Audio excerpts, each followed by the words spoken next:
Bueno, hoy recibo con mucho gusto aquí en la conversación el podcast al ingeniero Daniel Castro Garrido. Él es ingeniero electricista con especialidades en diferentes áreas, una trayectoria muy importante, pues ya de casi 20 años en el Instituto Politécnico Nacional. Lo más importante y lo que queremos destacar es que él es originario de Necaxa, allá en el municipio de Juan Galindo, o sea que es orgullosamente serrano, es de la Sierra Norte, y ha destacado en el Politécnico durante estos casi 20 años, pero nos ha llamado más la atención sus últimos logros que tienen que ver con esta dirección que tiene actualmente. Es director de la Unidad Profesional Interdisciplinaria de Ingeniería en el Campus Palenque, allá en Chiapas. Esta unidad justamente es la que tiene una nueva carrera que tiene que ver con todo lo que es la ingeniería ferroviaria y, bueno, pues todos los proyectos que en el país se están desarrollando en esta área. Daniel, bienvenido, muchas gracias por estar con nosotros. Gracias, Pablo. Pues primero que nada agradecerte a ti y a tu equipo por esta invitación. Y sí, orgullosamente serrano y hoy también chiapaneco, allá del sureste, compartiendo nacionalidades. Te adoptaron allá en Chiapas, ya, correcto, ¿verdad? sí. Desde noviembre del año pasado. Desde noviembre estamos por allá radicando en Palenque. Bueno, pues tu trayectoria es muy importante. Decíamos, casi 20 años en el Instituto Politécnico, y nos decías que eso pues realmente impulsó pues lo que eres ahora, ¿no? Y formarte en la docencia te ha dado la posibilidad de estar en diferentes ámbitos, conocer diferentes, pues digamos, estar en diferentes áreas de la educación. Ahora estás en Chiapas, estás en este proyecto, pero pues el camino pues ha sido un poco largo, ¿no? Es correcto, mi estimado Pablo. Si me hubiese preguntado hace, no sé, esos precisamente 20 años, si iba a terminar siendo maestro o incluso si iba a acabar haciendo algo de administración, tal vez hubiera renegado de ellos. Hace 20 años estaba terminando la carrera. Mi aspiración en ese momento, como todos los ingenieros electricistas, era incorporarme al sector eléctrico, y siendo originario de Necaxa, pues la aspiración en ese momento era incorporarme a Luz y Fuerza.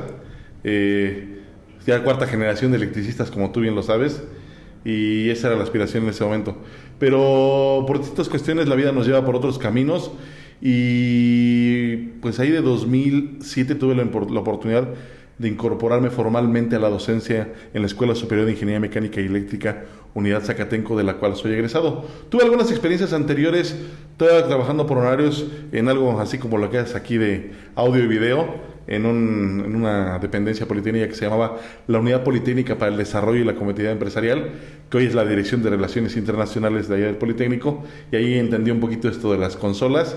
Posteriormente, como te comenté, me incorporé a dar clases a la ESIME Zacatenco, y tuve la oportunidad de estar en el 2008 en la empresa que nos dio mucho en su momento, que es Luz y Fuerza del Centro, como ingeniero electricista. Después todos conocemos la historia, y me incorporé en 2011 como analista del Departamento de Ingeniería y Ciencias Físico-Matemáticas de la Dirección de Educación Superior del Politécnico, y a partir de 2013 tomé esa jefatura, ya haciéndome cargo de cuestiones que tenían que ver con la infraestructura, con el equipamiento de todas las unidades académicas de nivel superior del Politécnico.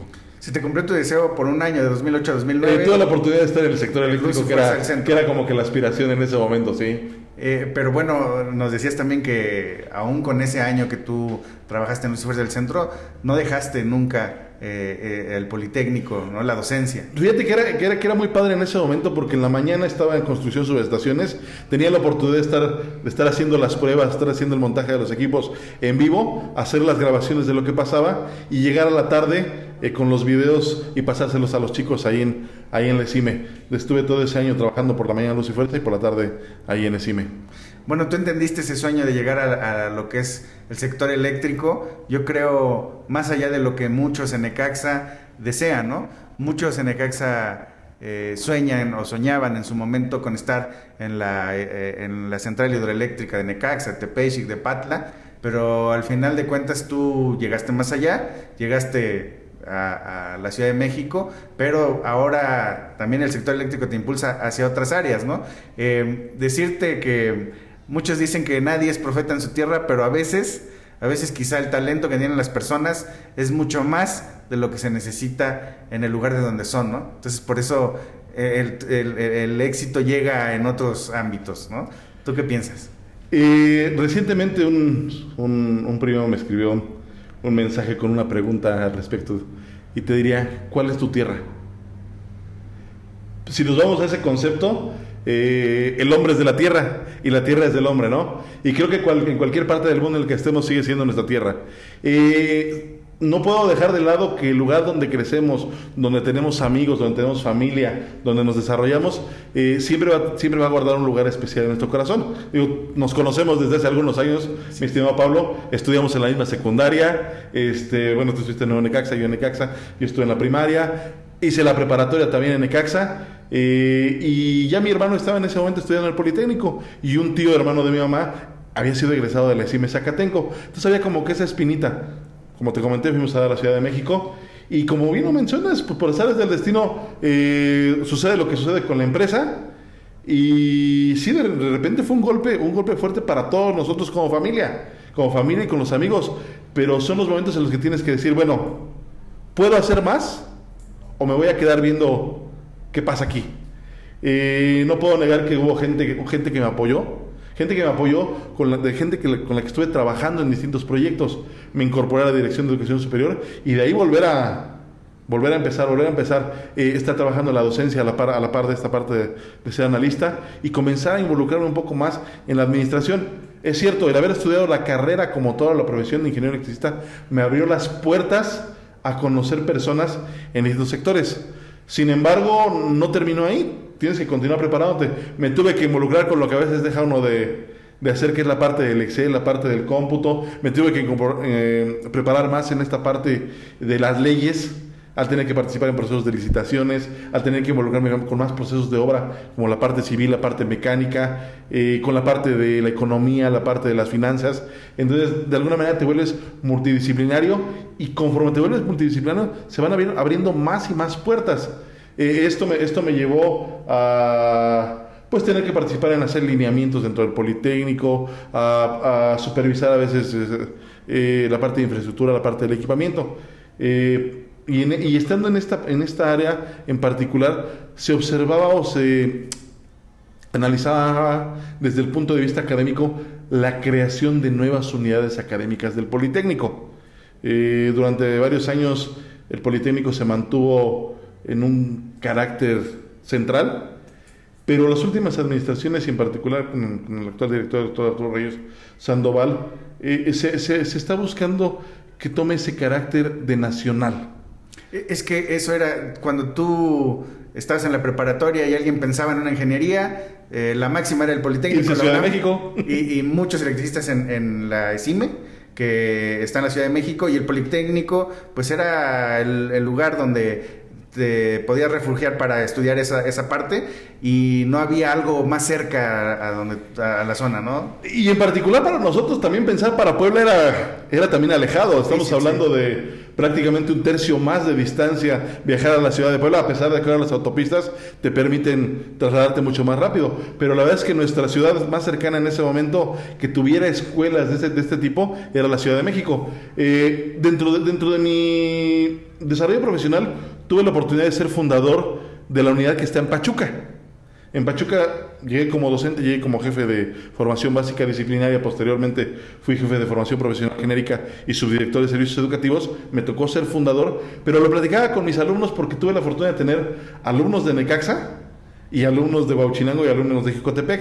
Les decía, si en mis tiempos hubiera estado esta escuela de Pachuca, probablemente a lo mejor nunca hubiéramos pensado trasladarnos a la Ciudad de México. La verdad es que en ese sentido a veces somos un poco recelosos de nuestro pueblo y nos cuesta un poco de trabajo desprendernos, tal vez por la seguridad, tal vez por la tranquilidad, por la comida, por la familia, por muchos aspectos, por el clima rico que tenemos. Nos cuesta un poco desprendernos de nuestro pueblo y salir a otros lugares.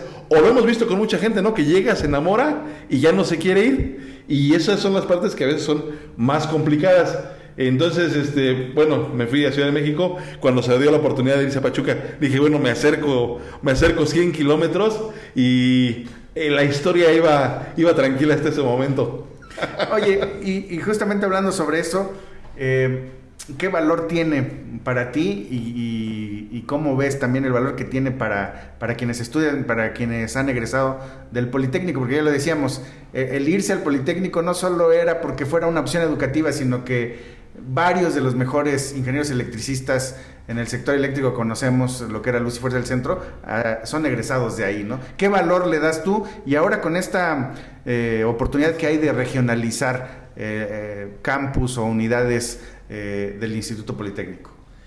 Creo que sin duda dicen que el perico donde quiere es verde, y creo que cualquier estudiante puede desempeñarse si tiene las ganas en cualquier campus.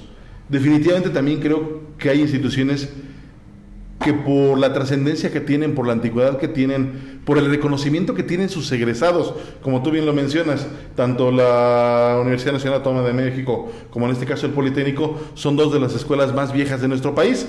Entonces es complicado que una escuela nueva tenga la cantidad de egresados que tiene en este caso. Si habláramos de un alma mater que es el Politécnico, hablamos de un Guillermo González Camarena que hizo la televisión a color, hablamos incluso de ahora que lo vimos en las votaciones de la tinta indeleble que es de la Escuela Nacional de Ciencias Biológicas del Politécnico, hablamos de la vacuna del papiloma humano, hablamos ahora del doctor Arturo Reyes Sandoval que estuvo en la participación de las vacunas de COVID, de chikungunya, allá en Oxford, Inglaterra. Entonces hablas de gente que ha estado participando en los sectores día con día. Sin duda me tocó conocer que muchos de mis maestros del ESIM Zacatenco trabajaban en su momento en la Comisión Federal, trabajaban en su momento en Luz y Fuerza, trabajaban en el Metro, trabajaban en Petróleos Mexicanos. La historia de este país, y en particular la historia industrial de este país, no podría estar escrita sin la presencia del Instituto Politécnico Nacional.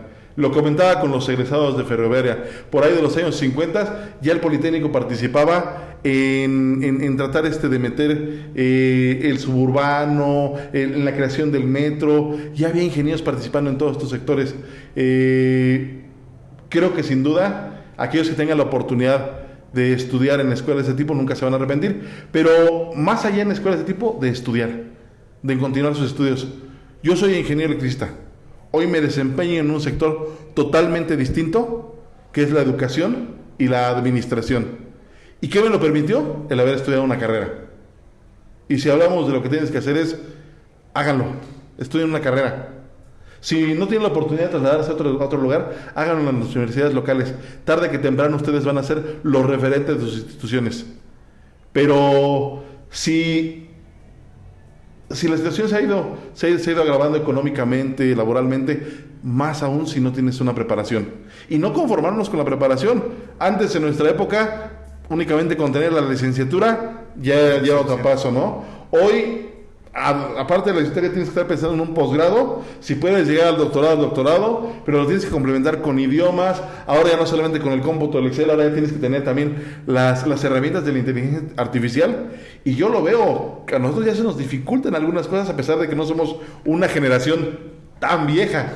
Sí, son las nuevas tecnologías están invadiendo prácticamente todos los ámbitos, ¿no? Oye, y hablando justamente sobre lo que tú nos decías, esta posibilidad de conocer muchas cosas, a mí ya me gustaría entrar de lleno a esta actividad que está realizando actualmente y que además, pues, esta entrevista se motiva justamente porque te vimos ahí en la conferencia matutina del presidente Andrés Manuel López Obrador.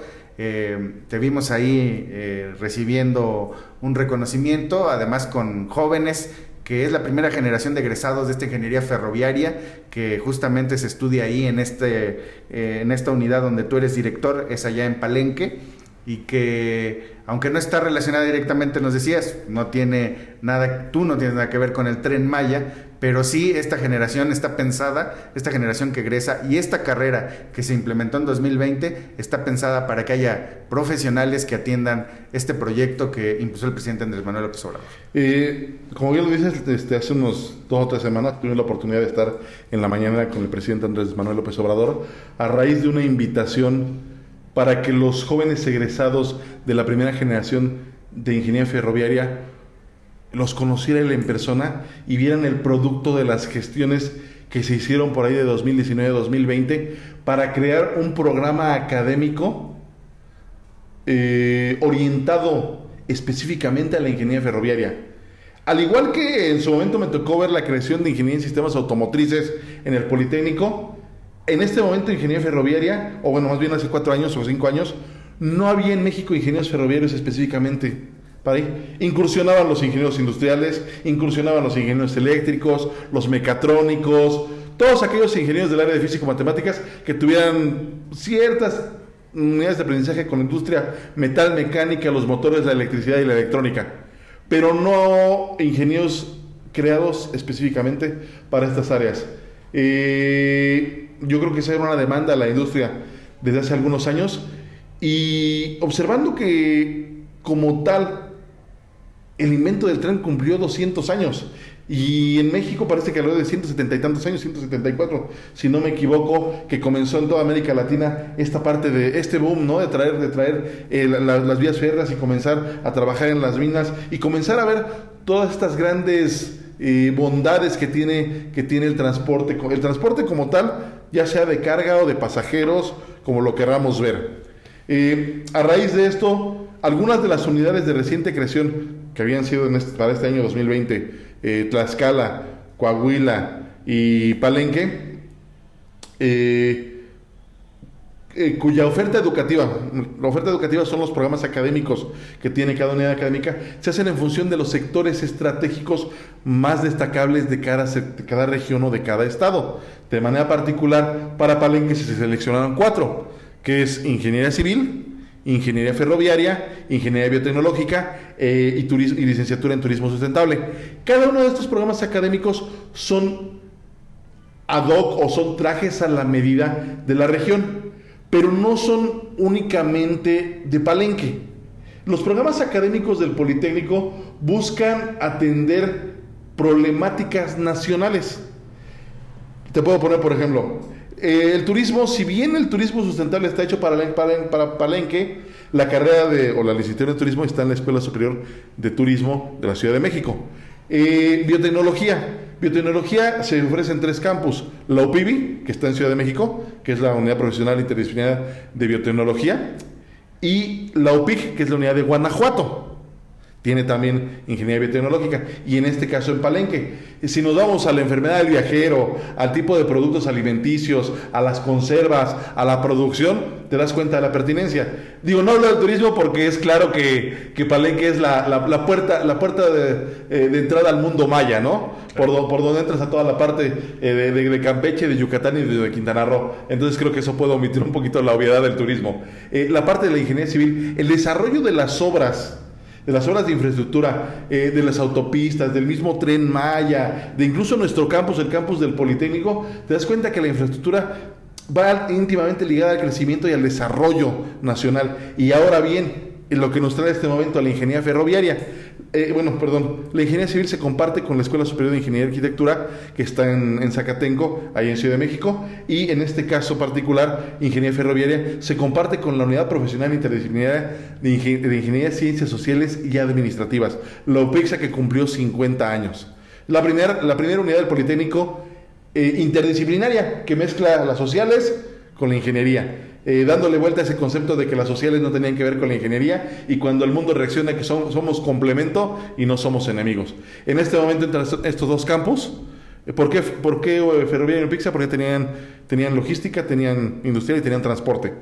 De alguna manera era la escuela que más casaba con este tipo de proyecto para incorporar en la Ciudad de México, y entra a un campus donde uno de los proyectos más representativos de este gobierno pues es el Tren Maya. Sin lugar a dudas, había más que pertinencia para impulsar un programa académico dedicado de manera específica a esta industria.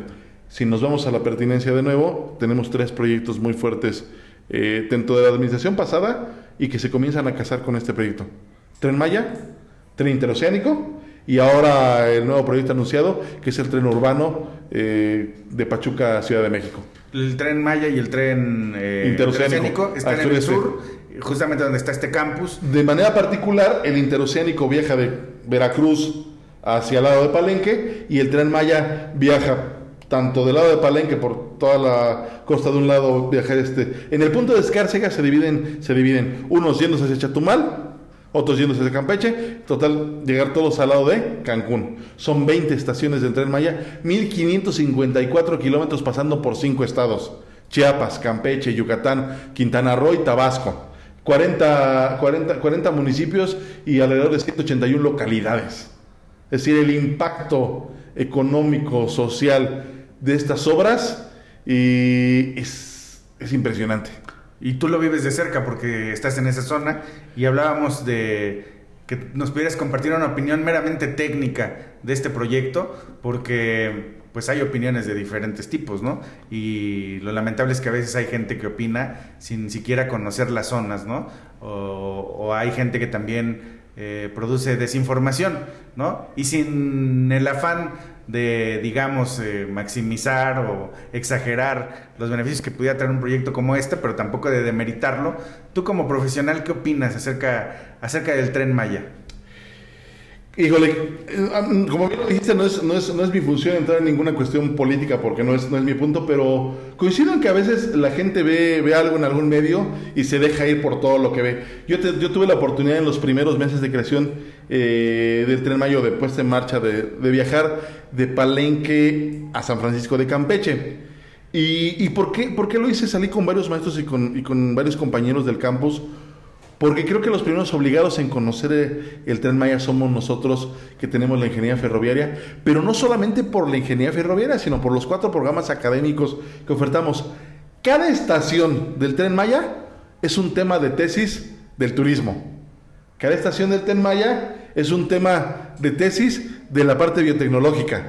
Cada estación, cada avance en obra, los ingenieros civiles pueden observar cuál es la construcción, cómo se tuvo que hacer en los pilotes, etcétera. Cada estación o cada avance es un tema de tesis de los ingenieros ferroviarios. Como usuario, me tocó a lo mejor un par de experiencias complicadas en una descompostura, pues eran los primeros días, pero también puedo decir que el tren es sumamente cómodo. No necesitamos viajar en el Premier para tener una experiencia muy agradable. Los paisajes son agradables. Creo sin duda que la gente quisiera ver ya de un día para otro que estuviera saturado como el metro. No creo que eso sea la expectativa de un tren de ese tipo. Sin lugar a dudas, si se me permites tomar el teléfono, hay tres tipos de trenes que son los que van a viajar ahí. Lo tomé porque son nombres en maya que uno todavía uno lleva un poquito más el náhuatl que el maya. Y estamos hablando del primer tipo de tren, que es el Ximbal, que significa caminar, que es un tren o un vagón exclusivamente para pasajeros. El Janal, que significa comer, que es un tren exclusivamente para uso restaurantero. Y el último, que es el Patal, que es permanecer, que es un tren de larga distancia. Como comercial, podemos decir que muchos de estos se construyen aquí en Ciudad Sagún, pero cada uno de estos tipos de trenes tiene un uso distinto. Y si la gente espera ver saturados los tres tipos, pues se van a llevar una sorpresa, ¿no? Porque en este momento, uno es para probablemente hacer todo el recorrido hasta Cancún, otro es para tener una experiencia gastronómica en distintas poblaciones y que probablemente pues solamente quien pueda permitírselo hará esa ruta, ¿no? Y otro es un tren más sencillo, que es el tren de pasajeros, que es en el que tuve la oportunidad de viajar y me pareció muy cómodo. La verdad es que en ese punto, como usuario, me pareció muy adecuado. En un punto de vista un poco más técnico, creo que a mí, como al igual que todo el mundo que puede escuchar el concepto ferroviario, le pudo haber pasado lo mismo. El concepto ferroviario te lleva a la palabra tren, y a veces el concepto tren te hace viajar al 1800. Una cuestión antigua, ¿no? A una cuestión antigua. Creo que a lo mejor ahí nos hace falta un poquito más de meter un poquito de mercadotecnia al concepto, pero ahora que me he tenido que involucrar un poco más con estos conceptos, te das cuenta de la cantidad de tecnología que tiene ahora este medio de transporte. Es que en realidad están abandonadas las líneas de tren, ¿no? Desde hace... México tiene alrededor de 27,000 kilómetros de vías en todo el país. En este sexenio se construyeron 1,554, que son estos, y se le dio mantenimiento prácticamente todo el sureste y una buena parte del centro y norte. Y se espera que en el próximo gobierno se construyan alrededor de 3,000 kilómetros. Si nos hacemos una comparativa técnica en lo que Europa o nuestros vecinos del norte, como son Estados Unidos y Canadá, hacen uso del tren, nos estamos quedando sumamente rezagados. Si comparábamos tan solo en carga el uso de un vagón o de un tren que puede cargar que son 4 camiones de carga hasta 20 camiones, combustible, choferes, capacidad, accidentes en la carretera, porque la realidad es que el viaje en tren es muy seguro. Lógicamente, al inicio de todo proyecto hay fallas, pero precisamente creo que una de las intenciones del gobierno fue tener como aliado al Politécnico para que se vaya revisando esta parte. Te lo repito, no podría escribirse la historia de este país en la industria si no fuera por el Politécnico. Vamos a aportar la primera generación de ingenieros ferroviarios, 39, 15 de Palenque, 49, 15 de Palenque, 34 y 34 de la UPIXA, que ya se incorporan a trabajar en estos sectores. Y no solamente a Tren Maya, a Bombardier, a Alstom, y probablemente ya en el metro, en el suburbano, pero específicamente para esta parte. Creo que el Politécnico cumple la parte que le toca, que es ser el brazo tecnológico del país. Y luego a veces con mala suerte para el país, buena suerte para los egresados, es que tienen oportunidades en otros países, ¿no? Y qué mejor, fíjate que no quisiera a lo mejor salirme del contexto, pero una de las misiones que tiene el Politécnico en estos últimos años es la internacionalización. Y somos claros que hay muchos egresados en muchas partes del mundo haciendo cosas tan importantes que a veces no reconocemos. Y muchos de aquí cerca, ¿eh? Y muchos de aquí, bueno, si aquí cerca, ¿no? A veces no saben dónde andamos nosotros. Pero se ha dado mucho la tarea esto de hacer esa búsqueda de quiénes son nuestros egresados a nivel internacional. Y si tú entras a las cápsulas que ahora se sacan de las jugadoras de americano que están participando, ahorita uno de los clavadistas es de Águilas Blancas del Politécnico, de los clavadistas que se llevó ahorita la medalla de bronce, no recuerdo precisamente el nombre. De lo que se está haciendo en muchas partes, vemos que hay mucha gente valiosa participando en muchos sectores. Osmar Martínez, Osmar es de Águilas Blancas de ahí del Poli. Entonces, se están haciendo muchas cosas, se está avanzando mucho. Creo que es importante dar el reconocimiento a las personas que van a cargo de esta labor. Daniel, pues también otra parte muy importante. ¿Qué pudiste platicar, si es que pudiste platicar, o cómo fue el ambiente en la mañanera? ¿Qué te dice el presidente Andrés Manuel López Obrador? ¿Qué les dijo a ustedes? ¿Cuál fue el objetivo de la reunión? ¿Y qué experiencia te llevas de ese episodio? Bueno, como sabes, pues hay que llegar bien tempranito allá a Palacio Nacional, ¿no? Hay que levantarse temprano, llegar, estar con los chicos. Nos incorporamos con los compañeros de UPIXA. Saludos por ahí al maestro Emanuel Rogel, que es el director de la UPIXA, buen amigo. Por ahí nos estuvimos coordinando para el evento. Tuvimos la oportunidad de asistir. La verdad es que hay un ingeniero que se llama Jorge Bojorquez, que es maestro de ahí de la UPIXA, en su momento fue director de la UPIXA, y si lo buscas fue director del metro en el gobierno de Andrés Manuel. Él estuvo apoyándonos en esta parte de la visita, y no sabíamos qué tanto íbamos a tener de tiempo para interactuar con el presidente. Llegamos, nos recibieron muy bien, muy padre todo. Y les dieron el lugar a nuestros chicos pues hasta enfrente. La verdad es que en ese momento el maestro Emanuel y yo pues ya estábamos más que contentos, ¿no? Independientemente de si a nosotros nos llamaban o no nos llamaban, ya el hecho de que los chicos tuvieran la oportunidad de ver al presidente ya era única. Sin embargo, no solamente fue eso. El doctor Arturo Reyes pasa a dar el discurso de lo que hace el Politécnico y lo que viene haciendo en los últimos años, y de la importancia de la participación como brazo derecho del país en la parte industrial, científica, técnica. Y ya nos comentaba que el licenciado Andrés Manuel quería saludar personalmente a cada uno. Entonces, pues en ese momento el doctor Arturo Reyes nos invita a pasar al estrado. Entonces creo que fui el primero que tuve la oportunidad de pasar, saludar ahí al licenciado, al presidente. Nos dicen, básicamente fue un bien, felicidades, el abrazo, la sonrisa. No hubo mucha oportunidad de interactuar más allá con él. En ese momento los celebrados eran los chicos principalmente. Sí, ciertamente a nosotros nos tocó una parte de reconocimiento por la dirección de la escuela, pero lo importante para nosotros era que los chicos se dieran cuenta que tienen las puertas abiertas para transformar su vida. ¿Y por qué me refiero a transformar su vida? A mí me transformó la vida, estoy en el Politécnico. Como se los dije, yo soy de un pueblo más pequeño que Palenque. Necaxa es más pequeño que Palenque. Tal vez Palenque tuvo la desfortuna durante mucho tiempo de ser un pueblo un poco olvidado. Sin embargo, te puedo decir que donde está físicamente el campus, que se inaugurará entre agosto y septiembre, como lo mencionó el presidente, está el campus del Politécnico. A la derecha del campus está el aeropuerto. A la izquierda del campus está el nuevo edificio del ISSSTE, y enfrente del Politécnico está toda la estación del Tren Maya. Entonces quedó en una ubicación Estratégica y maravillosa, ¿no? Porque Palenque, te puedo decir, en la experiencia, ya me tocó ver puercoespines, araguatos todos los días, tucanes, guacamayas, ir a la zona arqueológica y tiene la cantidad de ríos, de cascadas, es impresionante. Digo, me encanta mi pueblo, Necaxa es muy bonito, pero la parte de Chiapas también tiene unas cuestiones que no te imaginas.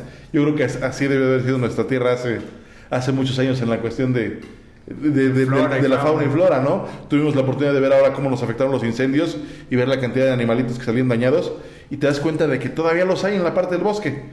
Allá en Chiapas todavía los ves un poco más cercanos porque todavía no se ha industrializado tanto como el centro del país. Pero a esto voy, que los chicos pudieran ver cómo el Politécnico les va a transformar la vida.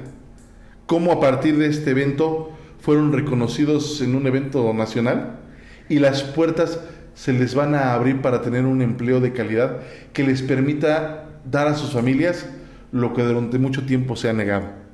Y como esto nos permite a nosotros como egresados y en este caso como administrativos cumplir con la máxima que en su momento tuvo el presidente Lázaro Cárdenas, ¿no? Que es llevar educación de calidad a los sectores más desprotegidos del país. Y cuando se llevan campus del Politécnico a Zacatecas, a Coahuila, a Tlaxcala, a Palenque, Chiapas, ahora próximamente a Puebla, a la capital, y comenzamos a cumplir ese carácter de nacional y a cumplir con nuestro lema, que es poner la técnica al servicio de la patria y seguir cumpliendo con apoyar al gobierno como ser el brazo derecho de la ciencia y la tecnología.